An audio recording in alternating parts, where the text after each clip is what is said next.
নমস্কার বন্ধুরা, আমি সুপ্রিয়া। সবাই কেমন আছো? আশা করি যে যেখান থেকে আমার ভিডিও দেখছো সবাই খুব ভালো আছো। আমিও কিন্তু বেশ ভালো আছি। সুপ্রিয়া কিচেন অ্যান্ড ব্লগ চ্যানেলের আরও একটা নতুন ভিডিওতে তোমাদের সবাইকে অনেক অনেক স্বাগত আর অনেক ভালোবাসা জানিয়ে আমার আজকের ভিডিওটা এখন থেকেই স্টার্ট করলাম। আর এখন বাজে 5:30। আর এখন দেখো রাত এতটাই ছোট, 5:30 বাজলেই কিন্তু একদম পরিষ্কার আলো উঠে যায় সূর্যের। আর এখনও এতটাই ভোর, দেখো গাছের ফুলগুলোও কিন্তু এখনও ঠিকমতো ফোটেনি। ঘুম থেকে উঠেই ফ্রেশ হয়ে নিয়ে ঘরটা ঝাড় দিয়ে চলে এসেছি আমাদের সবজি খেতে। কোথাও কিন্তু কেউ এখনও ঘুম থেকে ওঠেনি, মনে হচ্ছে শুধু আমি একাই ঘুম থেকে উঠেছি। শুধু চারিদিকে পাখিরা ডাকছে আর আমি। আর দেখো এই যে সবজি খেতে এসে শাকগুলো তুলে নিচ্ছি। শাক তো নয়, ডাঁটা শাক। আর এখনও কিন্তু আবছা অন্ধকার রয়েও গেছে। তো দেখো ডাঁটা শাক তুলে এনে বাড়িতে এনে ধুয়ে কাটাকাটি করে রান্নাও কিন্তু বসিয়ে দিয়েছি। ওই যে সকাল সকাল আগেই আমার রান্নার কাজটা কমপ্লিট করতে হয়। এই যে তাড়াহুড়ো করে রান্না করতে হয়, এই কারণে কিন্তু আমি তোমাদের সঙ্গে বাসি কাজকর্মগুলো কমপ্লিট করতে পারি না। আর সকালে কিন্তু আজকে টিপটিপ করে বৃষ্টিও পড়ছিল, দেখলে না? ডাঁটা শাক তোলার সময় কিন্তু ওনাটা মাথায় দিয়ে নিয়ে তারপর আমি তুলছিলাম। তো দেখো একটু ভাজা ভাজা করে মিষ্টি কুমড়া, ডাঁটা শাক আর চিংড়ি মাছ দিয়েই তরকারিটা রান্না করছি। একটু ভাজা ভাজা করে তারপর জল দিয়ে দিলাম, আর সঙ্গে কিন্তু আলুও দিয়েছিলাম।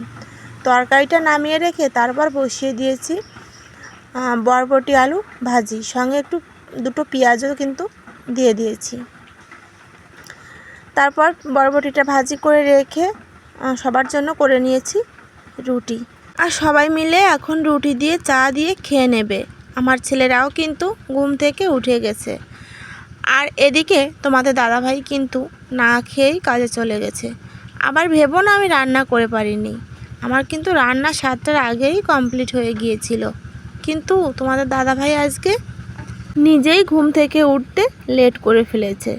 আর যখন ও স্নান করে তখনই কিন্তু ও যেখানে কাজ করে সেখান থেকে ফোন আসে যে ঘরে প্রচুর মাছ চলে এসেছে, মাছে কিন্তু ঘরটা ভরে গেছে। আর না খেয়েই কাজে চলে গেছে।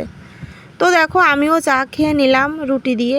আর এখন তোমাদের দাদাভাইয়ের জন্য একটু তরকারি তুলে রাখবো, তাই তোমাদের একটু দেখিয়ে দিলাম কি কি রান্না করেছি। বরবটি আলু ভাজি, মিষ্টি কুমড়া ডাঁটা আর আলু দিয়ে চিংড়ি মাছ দিয়ে একটা তরকারি। গতকালকে রাতের ডাল ছিল, ডালটা শুকিয়ে নিয়েছি।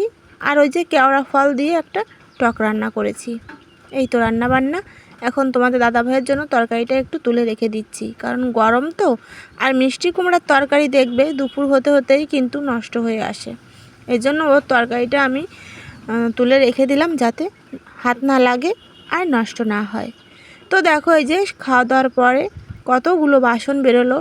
রান্নার পরে যে বাসনগুলো বেরোলো সেগুলো কিন্তু আমি কলপাড়ে রেখে এসেছি। আবার এই যে 1 গামলা বাসন বেরোলো, এখন সবগুলো একসঙ্গে আমি কলপাড়ে নিয়ে ধুয়ে নেব। তো দেখো তার আগে আমি এখন টেবিলটাও পরিষ্কার পরিচ্ছন্ন করে রেখে, মানে ঘরটা একদম টিপটাপ করে রেখে তারপর কলপাড়ে যাব। এই মুহূর্তে ভিডিওতে যারা ক্লিক করেছো তাদের অসংখ্য ধন্যবাদ, অনেক অনেক ভালোবাসা।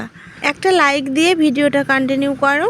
আর যদি কোথাও একটু বেশি ভালো লেগে যায় আমার চ্যানেলটা সাবস্ক্রাইব করে আমার পাশে থেকে যেও। আর অলরেডি এই কাজটা যারা করে ফেলেছো তাদের অসংখ্য অসংখ্য ধন্যবাদ। তো দেখো এই যে টেবিলটা এখন মুছে নিচ্ছি। আর এই যে আমার মানি প্ল্যান্ট গাছটাও একটু পরিষ্কার করে, মানে গাছটা নয়, গাছের ট্রেটা একটু পরিষ্কার করে রেখে দিলাম। আর এই টেবিল কভারটা এতটাই নরম আর এতটাই পাতলা যে মানে কি বলবো, গরম জিনিস কিছুই রাখা যায় না। ভাতের থালাটা পর্যন্ত যদি রাখি তাও কিন্তু একদম কুঁচকে যায়। আমি দোকানে গিয়ে অনেক টেবিল কভার দেখেছিলাম, অনেক সুন্দর সুন্দর টেবিল কভার, বেশি দামও নয়, 500-600 টাকা। তারপরেও কিন্তু আমি কিনিনি, কারণ আমার এই ভাঙাচোরা ঘরে ওই টেবিল কভারগুলো মানাবে না। আর আমরা মধ্যবিত্ত পরিবারে মানে একটু বিলাসিতা কম করাই ভালো, যেটা যখন মানাবে তখন সেটা কিনে নিলেই হবে, তাই না? আর এই যে ভাঙাচোরা টিনের ঘর, ওই বেড কভার বেড কভার নয়, টেবিল কভারগুলো কিন্তু ঠিক যাবে না, তাই আমি আর কিনিনি।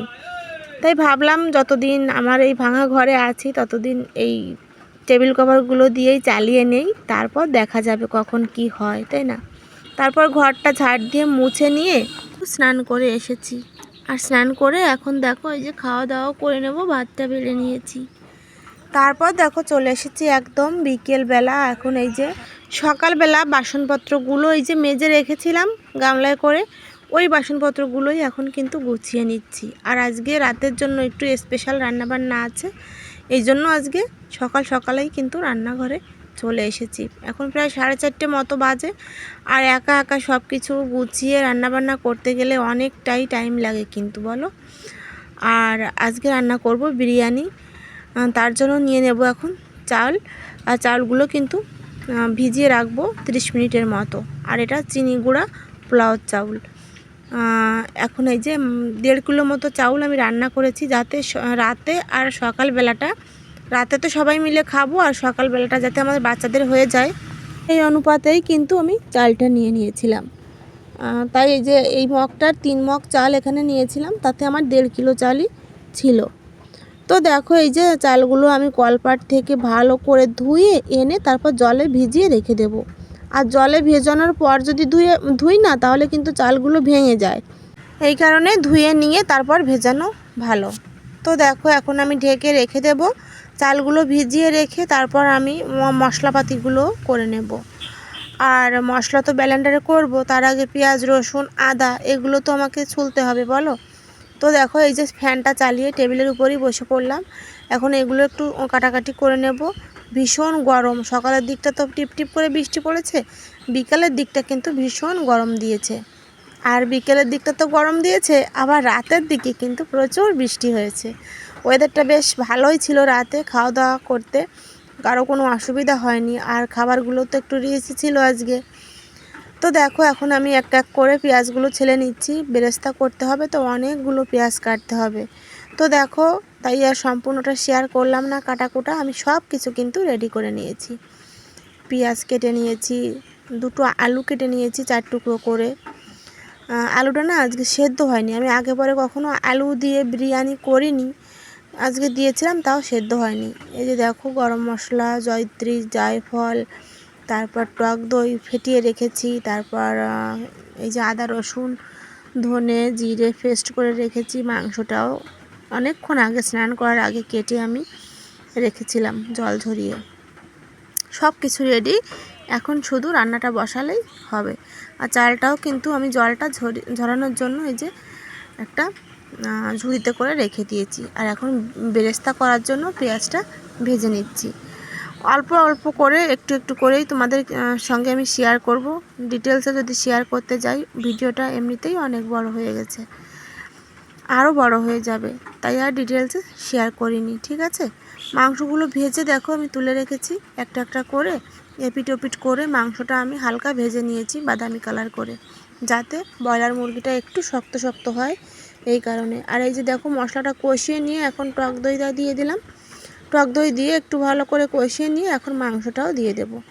মাংসটা দিয়ে একটু কষিয়ে নিয়ে তারপর হালকা একটু গরম জল দিয়ে দেব, যাতে মাংসটা একটু সেদ্ধ হয়ে যায়। তারপর নামিয়ে রেখে দেবো মাংসটা, নামিয়ে রেখে তারপর ভাতটাও রান্না করব। মানে আমি যেভাবে করি আর কি, সাধারণভাবে ঘরোয়া পদ্ধতিতে, সেইভাবেই তোমাদের সঙ্গে শেয়ার করলাম, ঠিক আছে। জানি তো বিরিয়ানি সবাই রান্না করতে পারো। আর আমি কিন্তু এই যে বিরিয়ানির যে মশলাটা, ওইটা কিন্তু আমি নামানোর একটু আগেই দিয়ে থাকি। এই যে দেখো এখন নামিয়ে নেব মাংসটা, তাই এই যে আলু বকরা আর বিরিয়ানির মশলাটা এখন দিয়ে দিলাম, একটু নাড়াচাড়া করেই নামিয়ে নেব। বিরিয়ানির মশলাটা যদি বেশি কষানো হয়ে যায় আমার কাছে কিন্তু খেতে ভালো লাগে না, বাজে একটা গন্ধ বেরোয়, তাই নামানোর একটু আগেই কিন্তু আমি দিয়ে দেই। তো দেখতেই পেলে গামলায় নামিয়ে রেখেছি, তারপর এই যে চালগুলো এখন ভেজে নিচ্ছি। আর এদিকে দেখো হাঁড়িতে আমি সাজিয়ে নিয়েছি, এক লেয়ারে ভাত দিয়েছিলাম, তারপর একটা লেয়ারে মাংস দিয়েছিলাম, আবার একটা লেয়ারে ভাত দিয়েছিলাম, তারপর একটু আবার ঘিও দিয়েছিলাম, সব কিছু এভাবে করে সাজিয়ে নিয়েছি। আর এখন ছোট ছেলেকে তুলে দিচ্ছি খাওয়ার জন্য। আর তোমাদের দাদাভাই বলেছিল একটু সাদা ভাত একটা সাইডে রেখে দিতে, তাই ওর জন্য একটা সাইডে সাদা ভাতও রেখে দিয়েছি। তো পুরানো কথাটা আমার বন্ধুদের আরও একবার মনে করিয়ে দেই। এই মুহূর্তে যারা আমার ভিডিওটা কন্টিনিউ করছো তারা প্লিজ যদি কেউ লাইক দিতে ভুলে গিয়ে থাকো একটা লাইক করে দাও। আর যদি কোনো নতুন বন্ধু আমার ভিডিও দেখে থাকো আমার চ্যানেলটি সাবস্ক্রাইব করে আমার পাশে থেকো। কেমন লাগলো আজকের ভিডিওটা অবশ্যই কিন্তু কমেন্টে জানিও। আর এখন আমি নিজের জন্য একটু বেলে নিলাম, খাওয়া দাওয়া করব। আর খাওয়া দাওয়া করতে করতে তোমাদের কাছ থেকে বিদায় নিয়ে নেব। তো ভালো লাগলে একটা লাইক করে দিও আর কমেন্টে জানিও কেমন লাগলো আমার আজকের ভিডিওটা। দেখা হবে তোমাদের সঙ্গে নতুন একটা ভিডিও নিয়ে নতুন একটা সকালে। ততক্ষণে সবাই ভালো থেকো, সুস্থ থেকো। টাটা।